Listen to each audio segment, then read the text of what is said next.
I've been asked plenty times now the question of temper.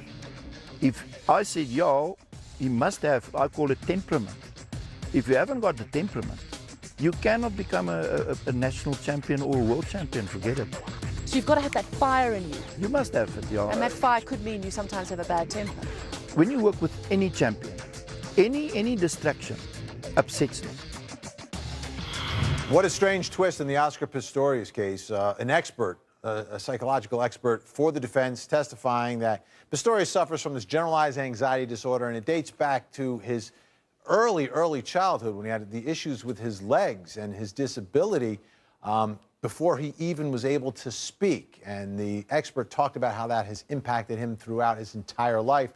Well, let's bring in a psychologist, Erik Fisher, joining me now. Erik, and one thing I want to do here is take a look back, because he's given interviews and you know, since he became very famous for overcoming what he overcame and becoming a world-class athlete.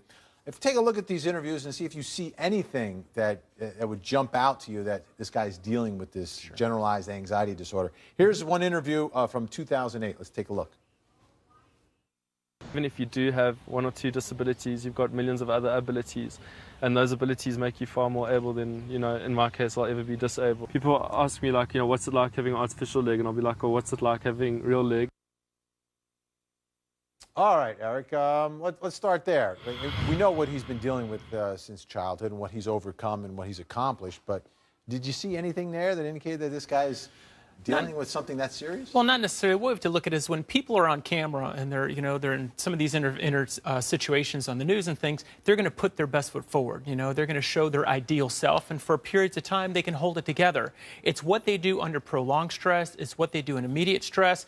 And in talking about a generalized anxiety disorder versus a post-traumatic stress disorder, the likelihood of reacting in the way to have harmed somebody the way he did or murder somebody by accident, if it's generalized anxiety disorder, is less likely than if he had a post-traumatic stress disorder. So that's why we have to discriminate between those. His attorney did make an allusion to the idea that he had post-traumatic behaviors, but didn't say he had post-traumatic stress disorder. Okay, let's take a look at another interview. This one from 2011 with Don Riddell.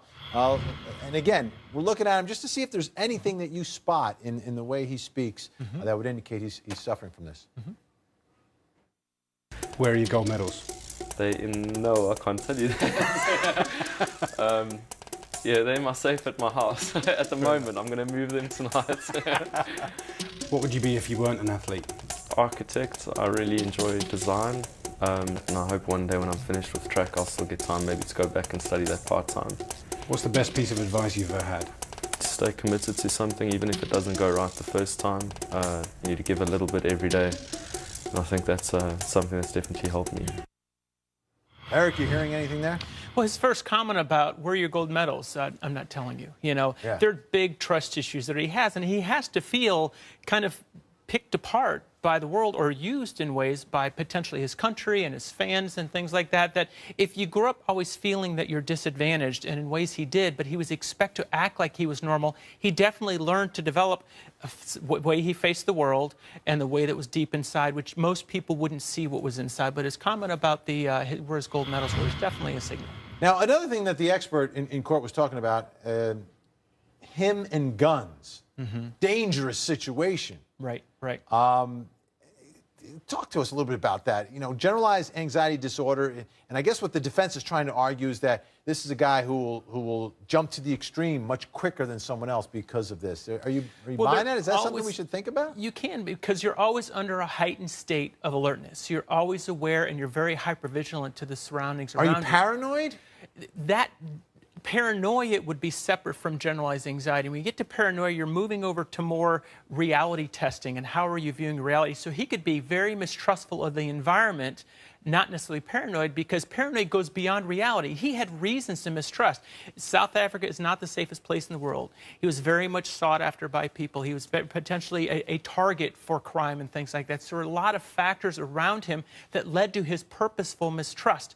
And it seemed that his family may have raised him to be somewhat mistrustful too. So those are rational reasons why he would feel that way. But when you combine anxiety with mistrust, a potential towards paranoia, then you do have a very big risk when it comes to leaving somebody with a weapon that could be deadly. All right.